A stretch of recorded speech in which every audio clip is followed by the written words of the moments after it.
Forge Gang! I am still a hard man. This is Imperator of Forge coming at you live.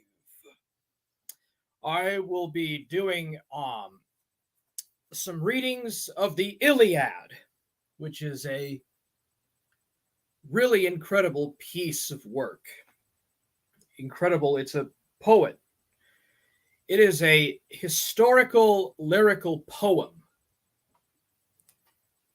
It is a historical lyrical poem that is set against the backdrop of the ancient city of Troy in what is now the western part of Turkey. And as I begin to go into the classical world, I made sure to get into this. I made absolutely certain that I start my dive into classical history with this, the Iliad, an epic, heroic poem that I think anybody could enjoy. The Iliad is very relatable. It's also very enjoyable, but it's very long. Most people that probably read it will not finish through to the end. The same with the Odyssey, which is Homer's other famous book. So anyways, this is Imperator Forge Gang!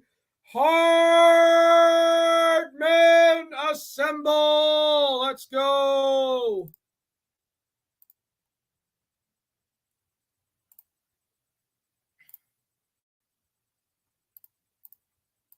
All right, share screen.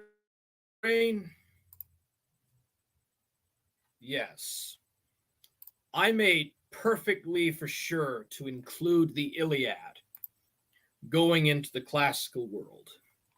You cannot talk about Greece or Rome without going into the Iliad, or any ancient history without going into the Iliad. The impermanence of human life and its creations. Sir, I wish that your body had stayed as strong as the heart in your breast, but old age lies heavy upon you. If only this frailty had happened to someone else, and you remained at the height of your youthful vigor. Nestor is a major force behind Achaean successes in the Iliad. But as Agamemnon laments in this quote, Nestor is old. His contributions consist largely of offering counsel and rallying forces, which are often crucial interventions. However, the text says he used to be a warrior as well. Nestor himself even laments the limitations of his body in his old age, wishing he could join in the things he encourages others to do. Aging is a natural consequence of time, meaning all the other human warriors who were at their prime in the war will eventually share Nestor's experience. They will have the wisdom of their years, but not the strength to use that wisdom in battle on their own. Hector, you are my everything now, my father, my mother, my brother, and my beloved husband. Have pity on me. Stay with me here on the tower. Don't make your child an orphan, your wife a widow. Andromache has lost all her family in the war, and she knows she will also lose Hector if he returns to battle. She details the death of each family member, revealing the individual pain of each loss. Her speech begging her husband to stay shows the deeply human experience of impermanence and grief. Andromache knows loss, and she knows she cannot keep the people she loves forever, but she desperately wants to delay the loss of Hector as long as she can. Andromache knows her pleading won't stop his death, or even likely stop him from returning to the battlefield, but she cares too much not to try. Of course, Hector does not stay with her, and he does die. The strength of her desire cannot protect him forever, no matter how hard she tries. I know how mighty you are, and that I am much weaker. Yet these things lie in the hands of the gods. Although I am the lesser man, I might still take your life. With a throw of my spear, it is as sharp as yours is. Hector knows that Achilles is stronger than him, but he confronts Achilles anyway, knowing it only takes one well-placed move to drastically change the outcome of a fight. Hector has already been warned that he is likely to meet his death soon, but he argues the will of the gods can save him. Men, unlike gods, are fallible. Even men who acquire great legacies in the Greek stories are assisted by the gods. Men on their own are inescapably vulnerable.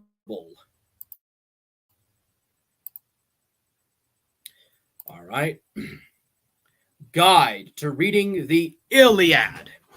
The Iliad is an epic poem composed around 800 to 725 BC and written down sometime between 725 and 675 BC. The ancient Greek word epos, from which our word epic comes, means word, utterance, poetic utterance. And the Iliad is precisely that. While we tend to think of a poem as a short composition in verse about personal feelings, an epic is quite different. Epic poetry is narrative, usually telling the story of a great culture hero and his exploits. The Iliad tells the story of Achilles, and how his anger affecting the fighting in the great war of Troy. There are two types of epics, literary and folk.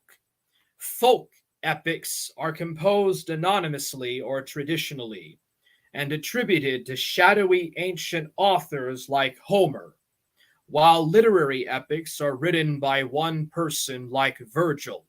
Folk epics originate in oral cultures, those without writing, while literary epics come from literate cultures. This is a black-figured Corinthian crater, circa 960 BC, Etruscan Museum and the Vatican. Oral composition. Both the Iliad and the Odyssey originated in the oral tradition, in which a poet or singer accompanying himself on the lyre or harp sings traditional tales of heroes, while the essential plot elements of a traditional story cannot be altered. A gifted poet can shape the material in complicated and interesting ways. For example, in the Iliad, Homer centers his tale around the consequences of the quarrel between Agamemnon and Achilles. The poet chooses not to tell other well-known episodes of the war at Troy. For example, how the war started and how it ended.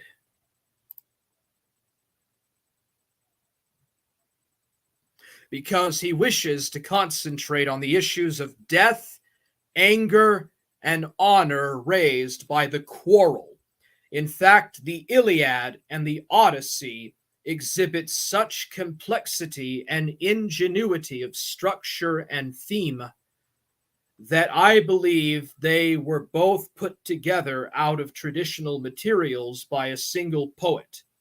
Rather than memorizing the whole thing, the oral poet composes it as he sings, stitching the poem together from a vast repertoire of memorized phrases called formulas, which fit the meter, called dactylic hexameter of the song. Dactylic hexameter of the song. The Greek verb for such a singing performance is rhapsodio. Rhapsodio. I rhapsodize, stitch song together. Thus, the oral poet needs to remember two things. One, the essential story, and two, many formulas. Examples: strong grieved Achaeans, or long-haired Achaeans. Originally, for this kind of poetry, singing, performing, composing are all facets of the same act. Lord 13. Bernard Knox gives some more examples of formulas and discusses scenarios of how oral poetry gets written down on pages 15 to 22 of the introduction to the Iliad. As he sings, the poet is guided by his years of practice and by his knowledge of the story. A storyline, heroic type figures, the song, the meter, and the formulas all help to keep the material memorable. Because these poems were composed orally, they exhibit unique characteristics. You should be alert to these features as you read. With so many formulas, some parts of the poem will repeat. For an oral poet, however, such repetition is not a fault, but a vital technique. Lord 3 to 67. Repetition is a psychological necessity in oral discourse, which vanishes as soon as it is uttered. The mind must move ahead more slowly, keeping close to the focus of attention much of what has already been dealt with. Redundancy keeps both speaker and hearer surely on the track. Sometimes a whole series of lines will repeat, not because the poet is bored or uninventive, but because oral poets often describe similar situations in the same formulaic manner.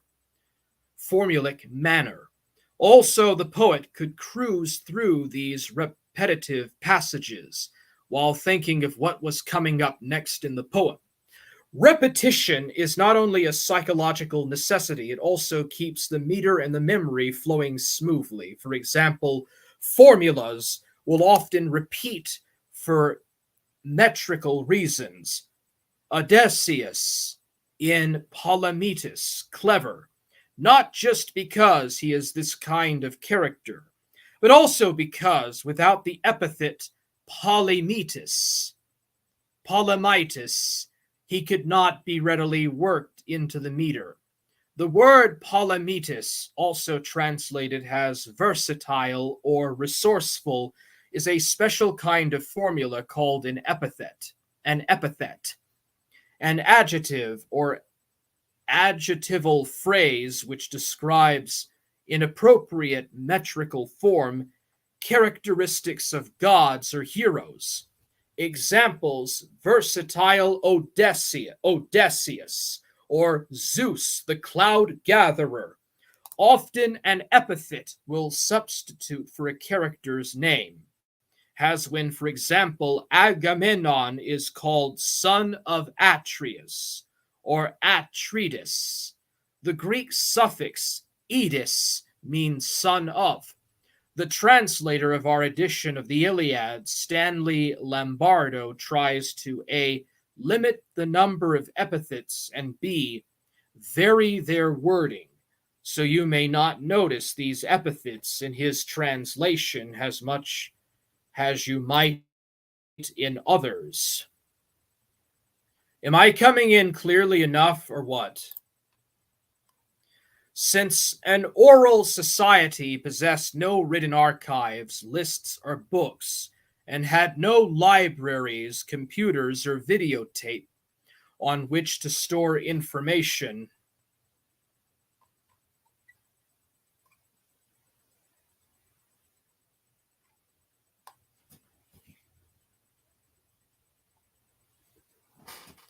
on which to store information, important cultural or historical knowledge was encoded into the more easily remembered form of a story. The Iliad contains a long catalog of lists of men and ships.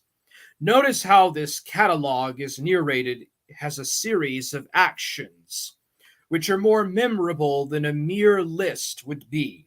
And since the oral poem was the repository of the entire cultural memory of a people, it also contains digressations, or breaks in the main storyline which describe the history of various props, such as a scepter or a weapon, which relate the ancestry of a warrior in what might seem to us to be over elaborate detail. However, these details were prized by the original audience, some of whom might trace their ancestry back to characters in the story.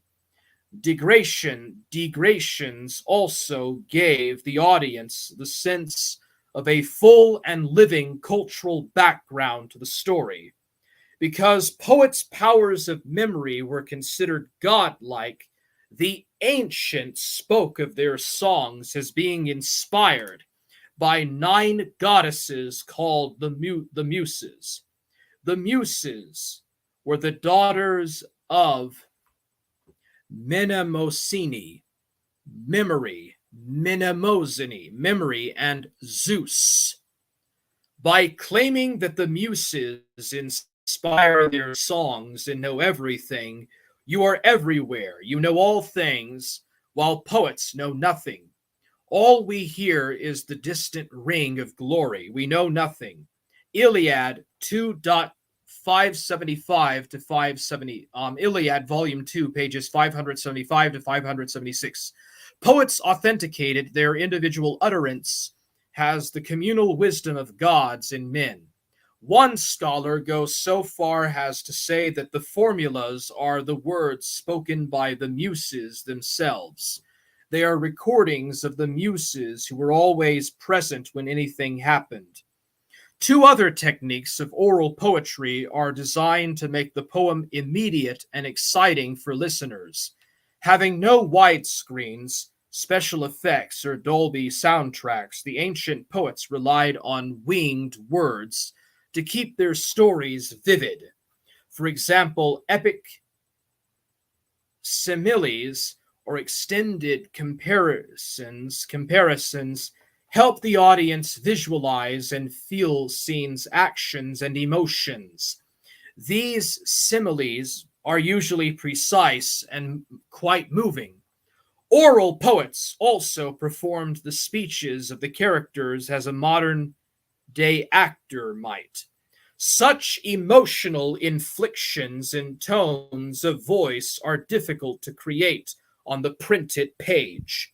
Has will try to recreate the oral moment by listening to sections of a tape of the Iliad in class. When recited, oral poems are events, performances, and reaction to oral poems is communal and physical rather than solitary and silent, since they are close to the life world and not neutral signs on a white page. Oral poems stress verbal and physical struggle over reflective thought and exterior action over interior psychology. The other side of the verbal name calling is the fulsome expression of praise. Thus, the speeches and characters in the Iliad are often either boastful or disdainful, full of extravagant praise or blame. Though literate cultures often look down upon those who cannot read or write, Walter Ong reminds us that oral expression can be quite sophisticated and in its own way reflective. Navajo storytellers can provide elaborate explanations of the various implications of the stories and are perfectly aware of such things as physical inconsistencies. For example, coyotes with amber balls for eyes, and the need to interpret elements in the story symbolically. To assume that oral peoples are essentially unintelligible, that their mental processes are crude, is the kind of thinking that for centuries brought scholars to assume falsely that because the Homeric poems are so skillful, they must be basically written compositions. Nor should we assume, Ong continues, that oral thought is somehow pre prelogical, prelogical or illogical in any simplistic sense. Oral folk understand very well that if you push hard on a mobile object, the push causes it to move. What is true is that they cannot organize elaborate concatenations of causes in the analectic kind of linear sequences that can only be set up with the help of text.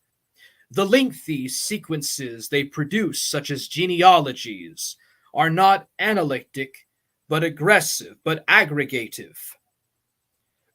But oral cultures can produce amazingly complex and intelligent and beautiful organizations of thought and experience. Words are thought to have an almost magical power in oral cultures because they are events, not signs.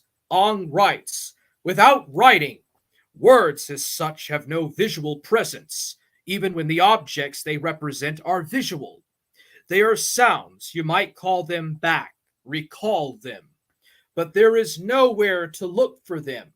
They are occurrences, events, etc. The Hebrew term dabar means both word and event. In contrast, written words on the page are inert, just objects. Ong notes that the standard Homeric epithet, winged words, conveys a sense of evanescence, evanescence, power, and freedom. The heroic world. The Iliad narrates the consequences of the anger or rage of Achilles. The Greek word menin, wrath or rage, is the first word in the epic. Because of his anger, Achilles withdraws from the war and causes his comrades, the Achaeans, to suffer countless losses or deaths. Death is central to the poem. Seth Sheen writes, the overwhelming fact of life for the heroes of the Iliad is their mortality, which stands in contrast to the immortality of the gods.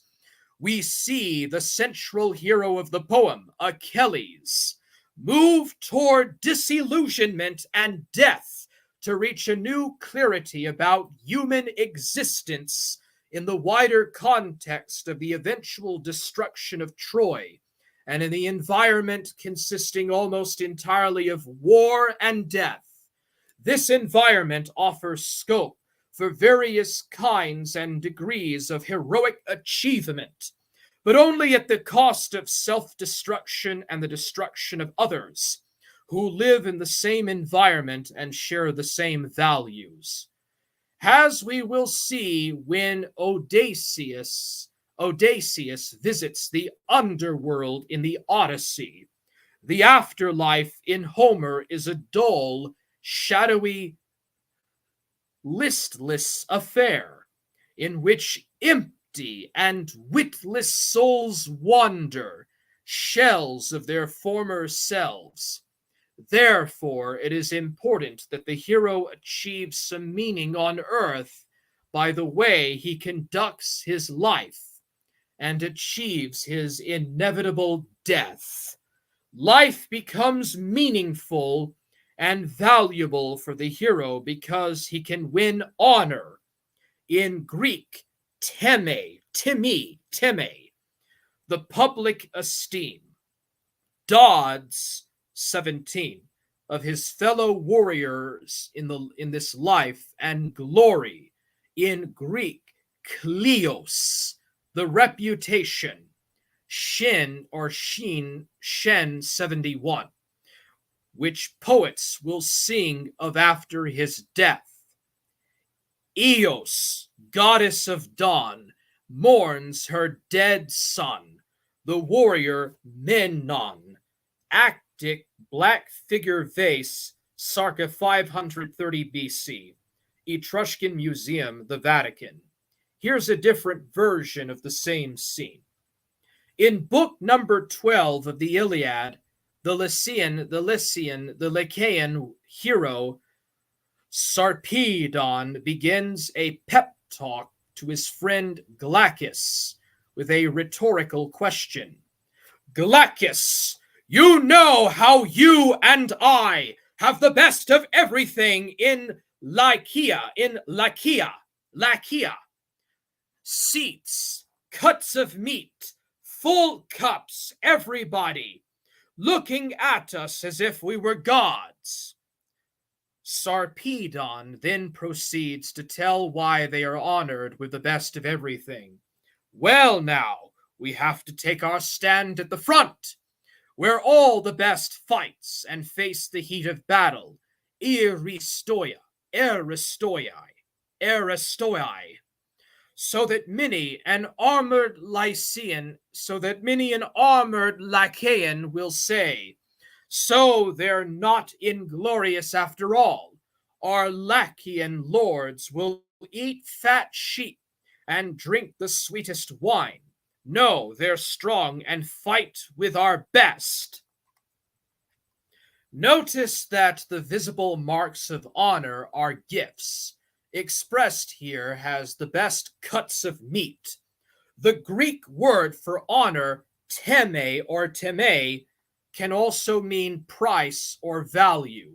Shen 71. Those who are the best fighters should receive the largest share or portion of the spoils of war. The more gifts, the more stuff a hero accumulates, the more honor he has. Somewhat paradoxically, one can also gain honor by being big and liberal and noble enough to give gifts to others. Notice also that Sarpedon implies that ordinary fighting men honor their leaders, at least in part because these leaders protect them. When Achilles withdraws from the war, he allows his own personal sense of injured honor to outweigh his duty to protect the rest of his less gifted, less honored comrades. In contrast to honor, glory occurs mostly after death, when poets can sing of a hero's immortal deeds. In the world of the Iliad, the honors and gifts showered upon a hero come to an end with death, but his glory lives on forever in the stories that poets sing. By achieving imperishable glory, a hero ensures that his name and fame will live on after he is gone, on to the rather meaningless afterlife in the underworld. The opposite of glory, kleos, is shame or disgrace. Iaskros.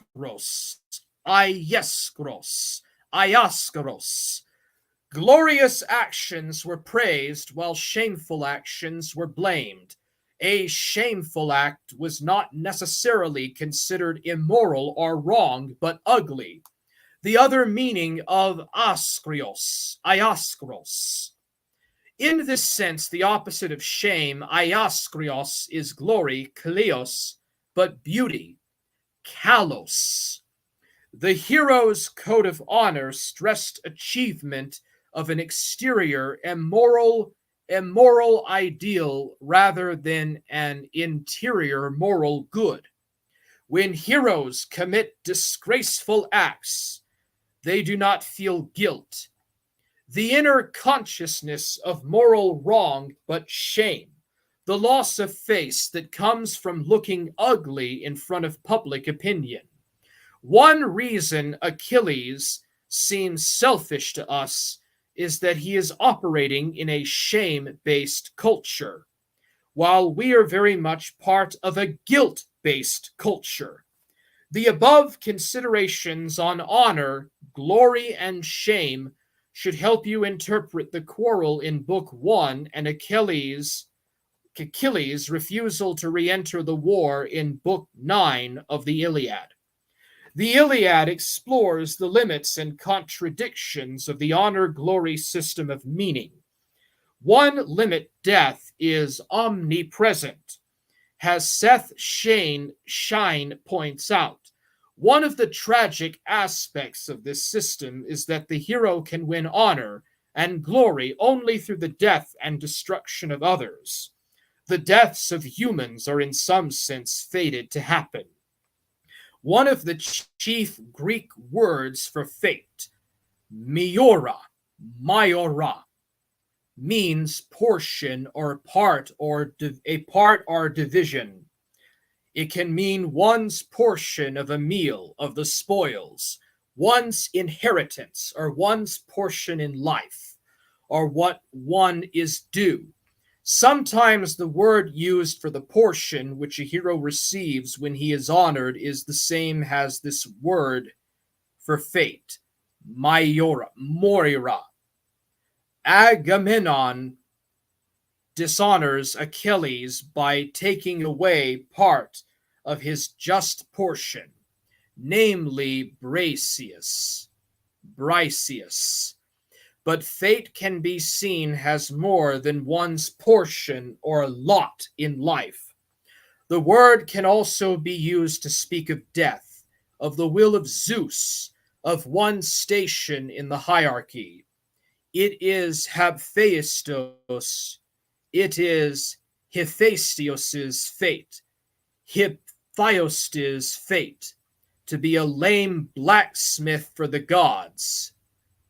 Of how things turn out, and even of one's abilities, both excellent and pathetic. Another limit to the system of honor and glory is human weakness. When a hero boasts that he can achieve impossible feats, when he neglects to honor the gods, when he goes beyond established human customs, or when he attempts feats that only a god could accomplish, he is guilty of arrogance and pride, in Greek, hubris, or outrage. Nage 152. Great heroes often ruin the risk of hubris, since they are godlike and tend to go beyond human limits.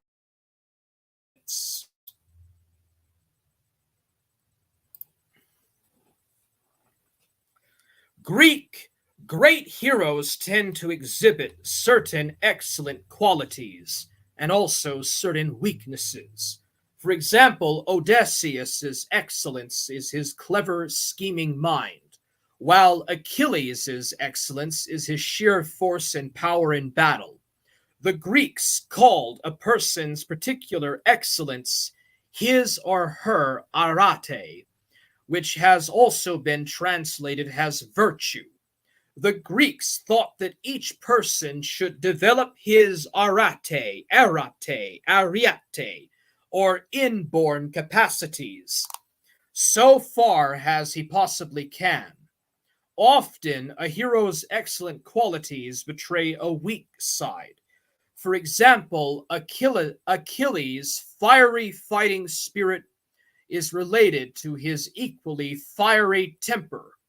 Other interesting words are cognate with arete, excellence, arete, excellence. For example, a hero's great, glorious feats are called his erastia, erastia, literally his best work, and the aristocrats were the erastoi. Aristoi are the best people. But how do women fit into this heroic world? Can they be heroes? Can women win honor and glory? Because they cannot fight, women cannot exactly be heroes. But they may win honor and glory in their own spheres of excellence, or arete, arete. Thus, women can win glory and fame by their excellent weaving or child rearing. However, the woman's sexual behavior is much more subject to praise or blame than the men's. In the Odyssey, for example, Penelope is famous for being faithful to Odysseus, while in the Iliad, Helen is notorious for being unfaithful to Menelaus. Looked at another way, Menelaus is dishonored by having a prized possession, his wife Helen, stolen away from him by Paris. Away from the battles for glory, women had considerable influence over the management of the Iakos, an extended noble family. The agricultural grain, olives, wine, and industrial cloth, craftwork products of such large households. Priam has 50 sons, formed the basis of the ancient.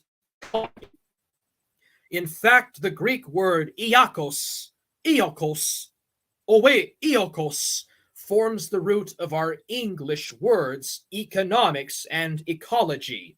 Visitors to such large and rich noble households could expect gracious and unfailing hospitality.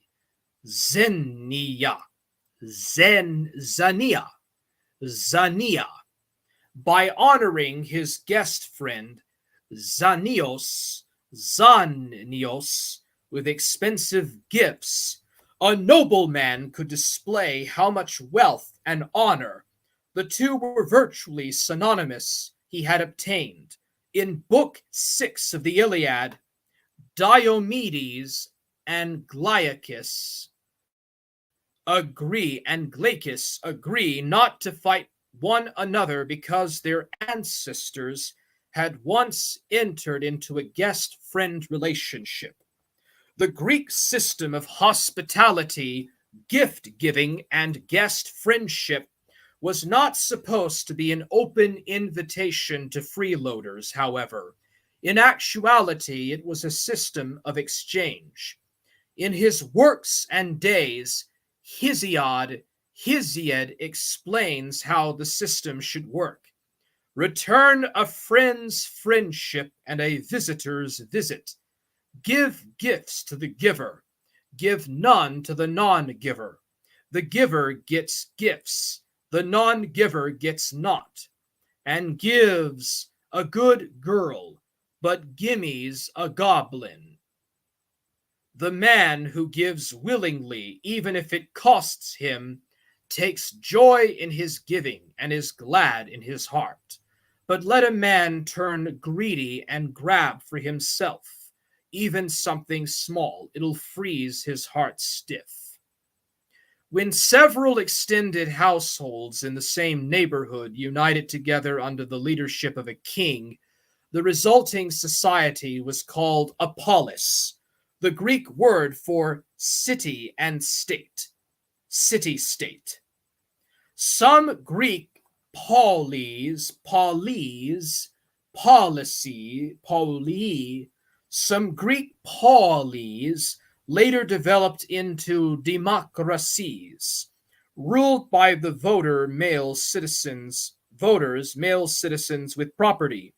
For some background, see Merningham's introduction. The polis is under the protection of its best warrior. The polis is under the protection of its best warriors, who win glory and honor by killing the warriors of the other polis, destroying their cities, carrying off booty, and enslaving women. Later, the many polis developed armies made up of citizen soldiers called hoplites. The warlike pursuit of honor and glory might seem to contradict the civilized institution of guest friendship hospitality and at its extremes it does. Women who cannot win glory by killing sometimes point out the terrible human costs of this heroic system. See Andromache in Book 6 of the Iliad. Taken to its extreme, the heroic, manly pursuit of honor and glory leads to the destruction of civilized life, the obliteration of the polis of Troy. In the Odyssey and the Theogony, however, the heroic exploits of Odysseus and Zeus are seen as necessary for re-establishing order to the polis, to the polis, and the universe, respectively. In class, we will discuss what, if anything, we think Achilles has learned about the nigh price of honor by the end of the Iliad. We'll also try to figure out what Homer thinks about the contradictions between the glory, death and honor, and civilization, Aiakos and polis, that he presents so well in the Iliad.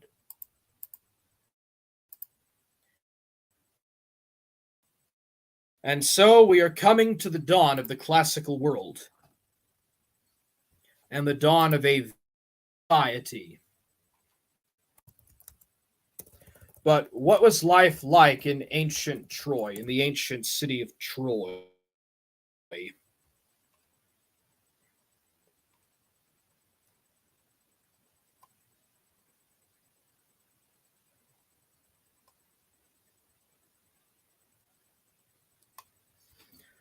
So,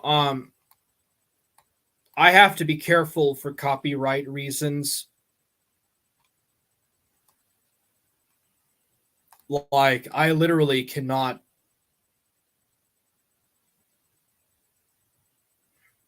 show you any kind of like. Yeah, I'm pretty sure that that's copyrighted. Let me make sure. I'm just going to stop sharing the screen for a second.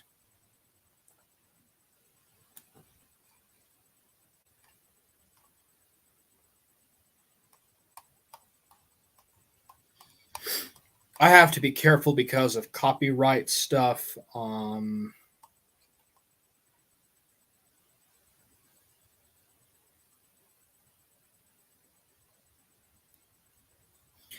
Okay, I think I can read this a little bit.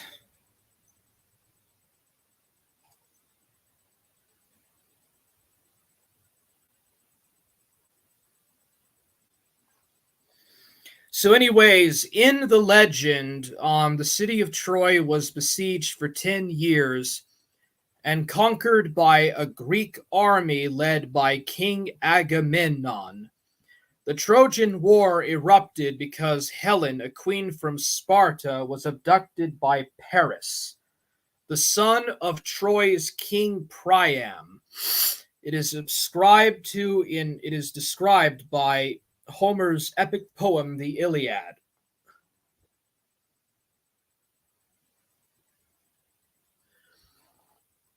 Troy also is referred to as Hisarlik,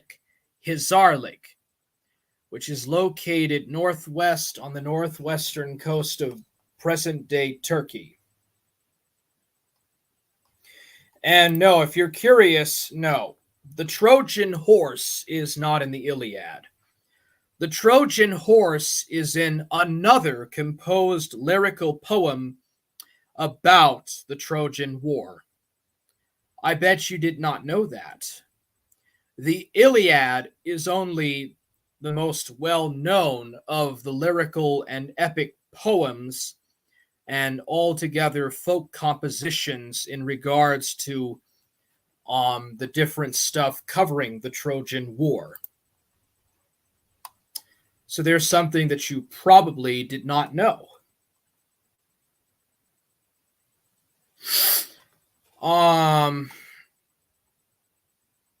I'm not going to be able to read this because of copyright. Um, this article is on a website that's under copyright protection.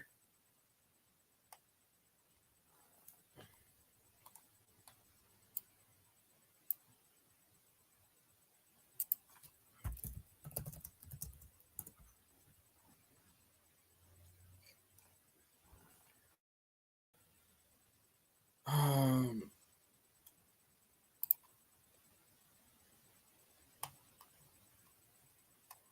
let's see here.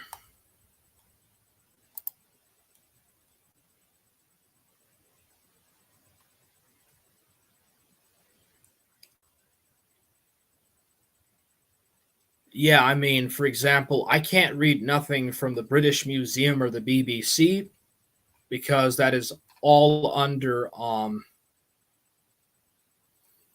copyright protection.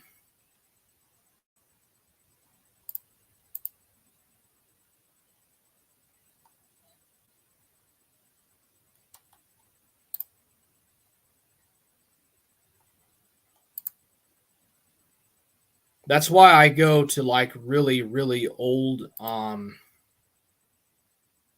websites that are like 20 or 10 years old because um, nobody is going to report nothing. For example, I can share screen with this because this is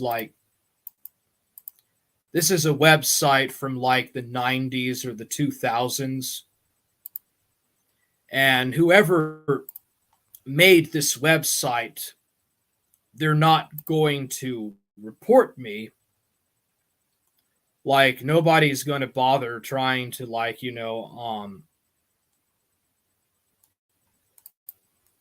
file copyright on it because whoever made this website, I guess, forgot about it.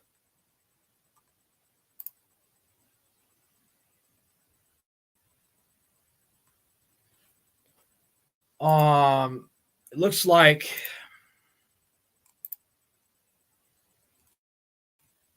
yeah, so this site is defunct. Okay, I'm going to go ahead and stop. I can't find anything that's not under copyright.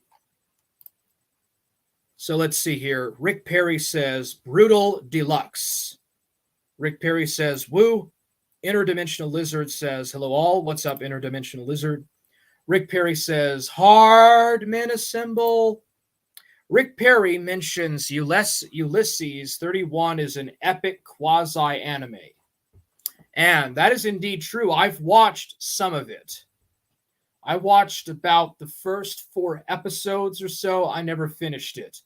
It's from 1981, and it is the animation in that is really good.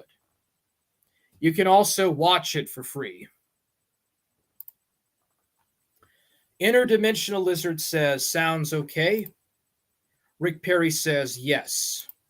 Rick Perry says, we have been returned atavistically to a shame-based culture.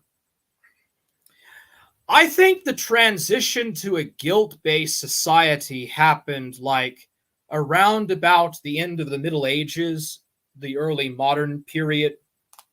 Well, no, the Romans were the ones that started the guilt-based culture, and then that was continued on by the church. Krail says, "What's up? How are you doing, Krail?" Krail says, "Gang, gang, gang." Interdimensional Lizard says, "Old-timey web design was Kino." Well, there's a lot of stuff that's Kino. Just depends. Just because Johnny Come Lately was Kino or would be considered Kino by now, that doesn't mean that he was a great singer, whether in his own time or now. Like Johnny Come Lately, if you look that guy up, if you listen to his music, it's pretty bad.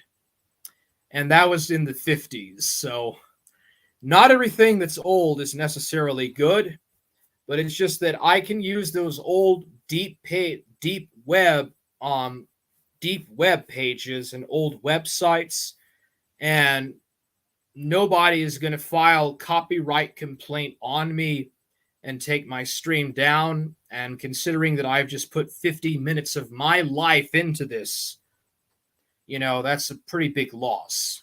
I'm going to lose an hour of my life basically for nothing. So as long as I don't monetize these videos, I don't think nothing will happen. Anyways, that'll be it. I'll start a new stream and go into life in ancient Greece. But I just knew that I needed to start off with the Iliad.